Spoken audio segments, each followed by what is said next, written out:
What's good, YouTube? It's your boy, Only One KDB, and I'm back with another video. In today's video, bro, we got the Deadly Mob Boss Rappers Worship. We finna get to the video, bro. If you're new to the channel, bro, make sure you like, share, and subscribe. Turn on that post notification bell so you notified I drop another banger, bro. We finna get to it, bro. Y'all boys ready? I'm ready. Let's get to it, bro. Follow me on the gram, too, at kdb.young and not younger.kdb, because that is not me. Let's get to it, bro. In February 1990, a swarm of police officers descended upon mob boss John Gotti. John Gotti, I heard of him. He told them, "I give you 3-to-1 odds, I beat this case." The following day, he was freed on a $100,000 bail, which was one of many times he outsmarted the legal system. Gotti was a suave and sophisticated mobster that the FBI couldn't catch, and he's worshipped by rappers everywhere. But why? Mob boss. John Gotti was born in the Bronx in 1940 and was he one from of New 13 York. kids in an Italian-American Catholic family. At a young age, he knew that organized crime would be the only way that he could escape a life of poverty. He turned to petty crime as a teenager, and between the ages of 18 and 26, he was arrested 9 times. He got involved with the Gambino family, one of New York's biggest crime gangs. Led by Carlo Gambino, Gotti was a promising young member among their ranks. By the time he was 28, he was hit with another arrest. He was charged with hijacking a truck and pleaded guilty to all charges. He spent the rest of his 20s behind bars and was sentenced to 3 years in prison. But once he got out, he did not go on the straight and narrow. In fact, things got much, much worse. Irish mobster James McBratney abducted and murdered Carlo Gambino's nephew, and Gotti was called in to help get revenge. Gotti and others gave McBratney a taste of his own medicine when he too was also abducted and killed. However, Gotti did not get away scot-free for this job. Yo, He was caught by police, but what y'all think the mob bosses meetings be like? Is it still mob bosses to today, or is that just some old shit? Like, is it still mob bosses today? Like, what y'all think the meetings be like, bro? Like, I bet it's so secret, like, it's so private. Can't nobody get in there or none of that shit, but... Bro, that's why, I heard John Gotti name a lot, bro. I was wondering why I used to always hear him in rap songs. Like, bro, he was a mob boss, bro. But we finna continue, bro. Managed to get away with only a manslaughter charge and went to prison for 4 years. During this time, he was allowed to leave the prison and meet up with other prisoners at restaurants and even temporarily get back to his home in Howard Beach in Queens. The Gambino family used their dirty tricks to reward him with the most hospitable prison sentence imaginable.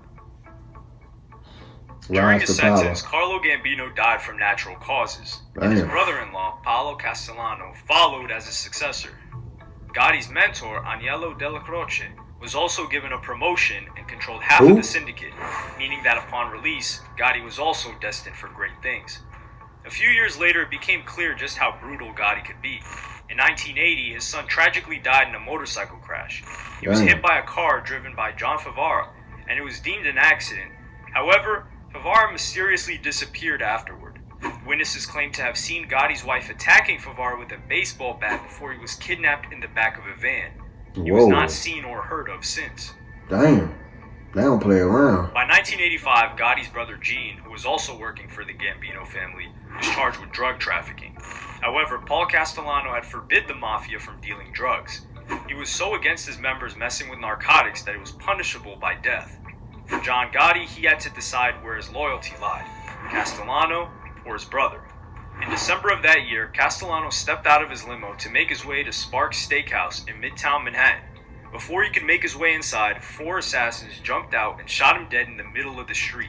Sitting in a car nearby was John Gotti, who had orchestrated the entire attack. Gotti was now assumed leader of the mob, and Gravano was rewarded with a senior position. From here on, Gotti became a celebrity and was known for his stylish image and for brandishing his wealth. Rather than keep a low profile to disguise his criminal enterprise like they were known for, Gotti became a celebrity, and he was incredibly successful. It's estimated that Gotti was raking in anywhere from 10 to 12 million. That's what all the rappers want to be like, bro. Worth around 50 million at least.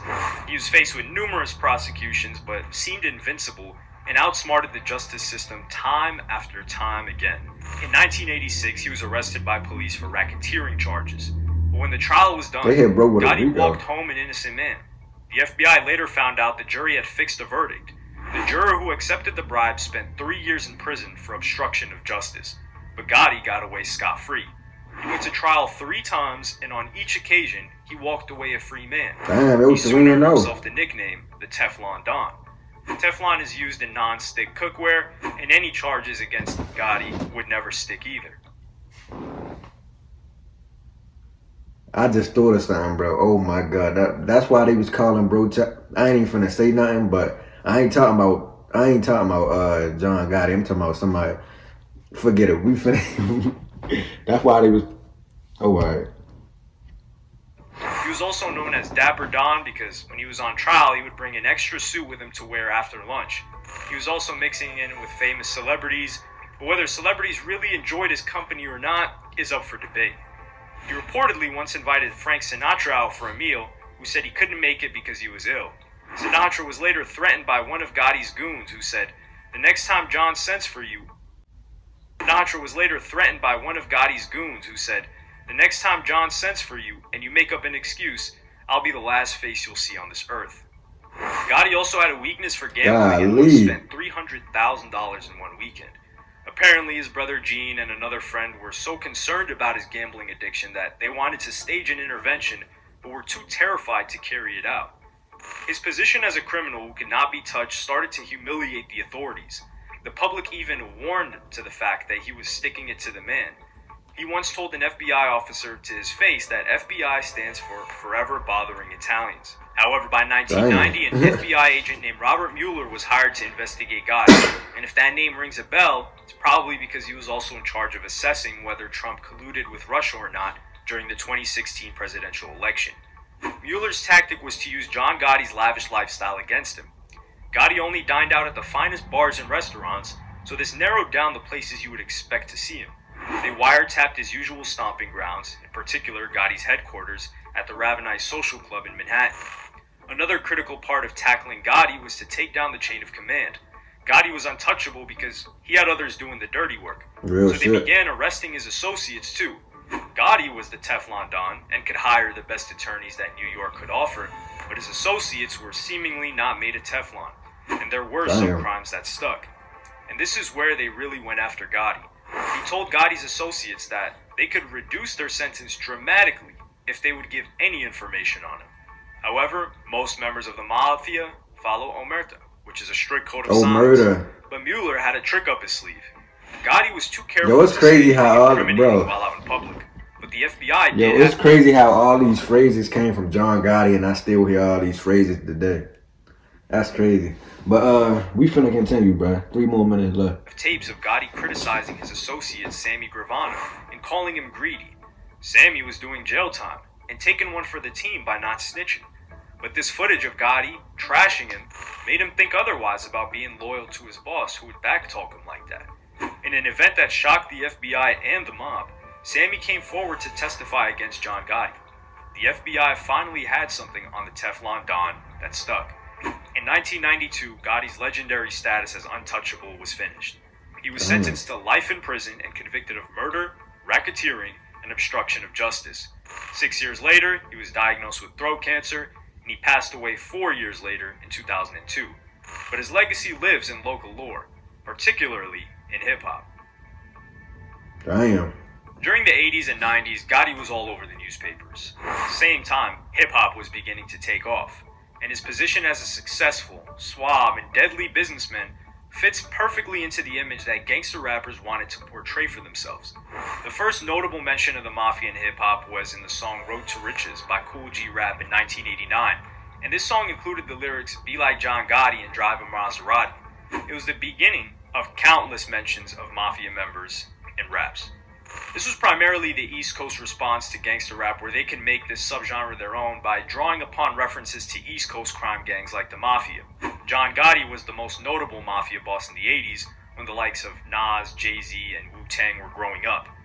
In Nas' 1999 song, Quiet Niggas, he raps, "Please free John Gotti."